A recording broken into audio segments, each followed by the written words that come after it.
안녕하세요. 토크살롱 시청자 여러분, 서울 스피커스 뷰로의 알렉스입니다. 최근 우리 사회에서 가장 많이 논의되는 단어가 무엇일까요? 아마도 AI나 로보틱스 그리고 메타버스 등을 떠올리실 텐데요. 생각해보면 이런 기술 관련된 키워드 말고 진짜 뉴스와 언론에 자주 등장하는 단어가 있습니다. 기후위기, 지속가능성, 그리고 ESG가 아닐까 합니다. 저는 오늘 2022 월드 스마트 시티 엑스포 행사장에 나와 있는데요. 이번 엑스포가 개최되는 컨퍼런스에서도 ESG를 스마트 시티의 중요한 아젠다로 생각하고 특별 세션을 준비했습니다. 이번 컨퍼런스에서 좌장을 맡아주신 귀한 분을 이 자리에 모셨습니다.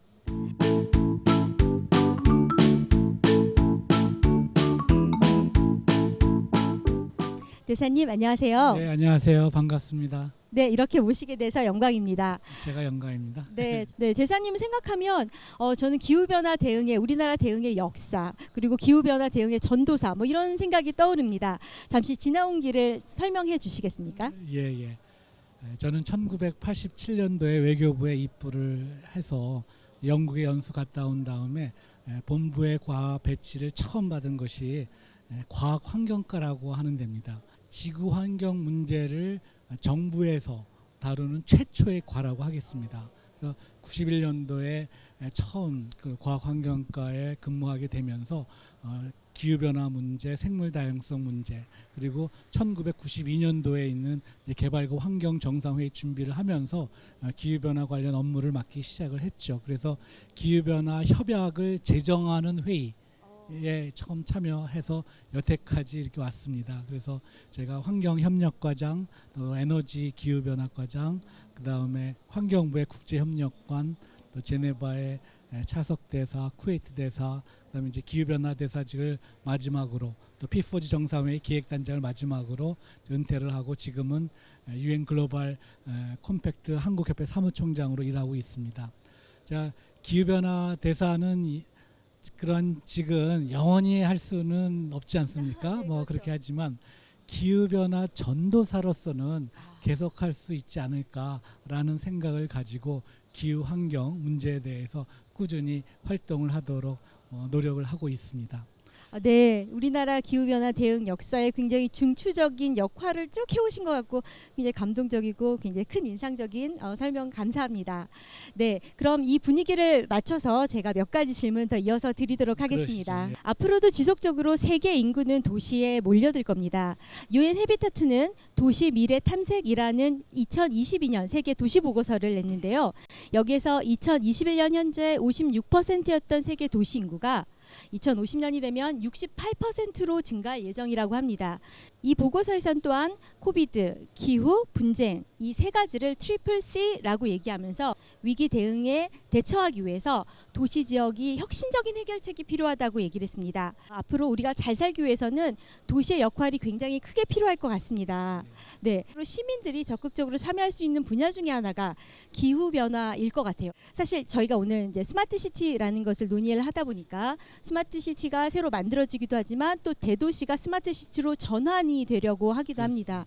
이런 도시의 생성이나 전환, 스마트 시티에 있어서 기후 변화에 대응은 어떻게 해야 되면서 또 이것은 얼만큼 중요한 역할을 할까요? 네, 우리 도시는 지구 육지의 2%밖에 차지하고 있지 않지만 인구는 전 세계의 50% 넘고 2050년 60% 넘는 것까지 됐고 에너지의 60%가 도시에서 사용이 되고 온실가스 감축의 70%가 도시에서 발생을 합니다.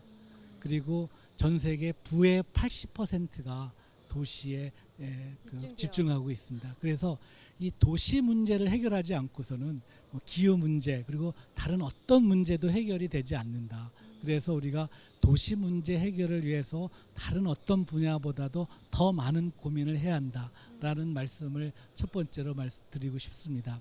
그 가운데 이제 기후변화 대응이 또 필요한데요. 이 기후변화 대응은 기후변화의 원인을 그러한 해결하는 감축이라는 그러한 접근 방법이 있고 또 기후변화로 인해서 그 영향을 최소화 시키는 적응이라는 접근 방법이 있습니다. 네, 네. 그래서 이 도시 문제와 기후 문제의 대응에 있어서는 이 두 가지 접근 방식을 동시에 수행을 해야 되는데, 먼저 이제 온실가스 감축이라는 측면에서 보면 우리가 도시 건설을 스마트하게 우리가 건설한다라고 네. 하는 측면이 뭐냐면, 그게 디지털화를 통한 탈탄소화라고 간략하게 말씀을 드리고 싶은데, 에너지의 사용을 줄이는 거 있고, 또 에너지의 효율을 높이는 거 있고, 또 신재생 에너지를 더 많이 사용하는 뭐 그러한 측면이 있습니다. 예를 들어서 스마트 파킹이라고 하는 것은, 우리가 저희가 슈퍼마켓 가가지고 주차하려고 지하 1층 돌다가 없어, 2층에 돌다가 네, 없어, 맞아요. 3층 없어, 4층 맨 구석에 가게 되면 그로 인해서 쓰는 에너지가 많이 있죠. 그렇죠. 근데 들어가자마자 너는 지하 3층에 몇 바로 번이라고 가면 바로 들어갈 수 있겠죠. 그렇죠, 그렇죠. 그거는 에너지의 사용을 줄이게 되는 거죠. 그리고 이제 분산형 전원 시스템, 우리가 이제 집중화가 아니라 그 도시에서 태양광이나 풍력으로 그 에너지를 생산하게 되면, 그것이 바로 그 도시에 사용하게 되면 그것도 또한 신재생 에너지도 되고요. 또 여러 가지 IoT나 뭐 3월 인터넷 뭐 그런 걸 통해서 에너지의 효율을 향상시키는 측면이 하나가 있습니다. 그것이 이제 감축의 수단으로서의 스마트 시티, 도시 문제 해결의 접근 방법이고요. 또 한 가지 접근은 기후 변화의 피해를 최소화하는, 그 영향을 최소화하는 이제 적응이라는 접근 방식이 있다고 말씀을 드렸는데요. 이번에 강남에 커다란 수해가 있습니다. 그래서 저는 그것이 부끄러운 강남 스타일이다라고 이야기를 하고 싶은데요. 이 강남에서의 그 수해가 어떻게 자연재해라고 보십니까? 아니면은 인재라고 보십니까?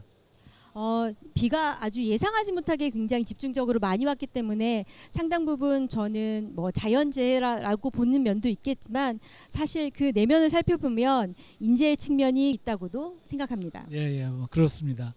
우리 서울 시내를 보면 비가 똑같이 많이 내렸는데 다른 지역들의 피해는 또 없는 지역도 많았습니다. 근데 유독 강남구 쪽에 그 피해가 많은 것은, 거기에도 우리가 여러 가지 적응 대책을 많이 수립을 했었는데 그 적응 대책이 이행이 안 됐었어요. 그래서 좋은 계획이 있었는데 이행이 안 돼서 그 피해가 고스란히 서울 시민한테 돌아갔다. 그래서 물론 강남구라고 하는 것이 지대가 얕아서 많은 물들이 모인다고 합니다. 그건 하나의 자연재해라고 볼 수가 있는 측면이 있죠. 그러나 그러한 것을 막기 위해서 우리가 적응 대책을 세웠는데 그 적응 대책이 이행이 안 된 것은, 이건 커다란 인재가 아닐까.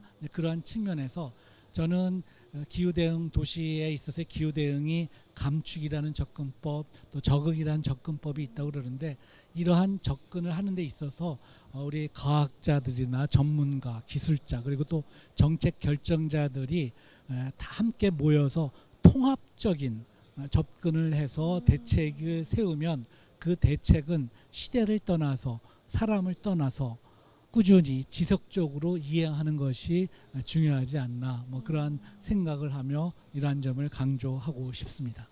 네, 대사님 말씀 들어보면은 정말 기후 변화가 도시에 있어서는 이제 가장 큰 위험의 요소가 될 것 같습니다. 네.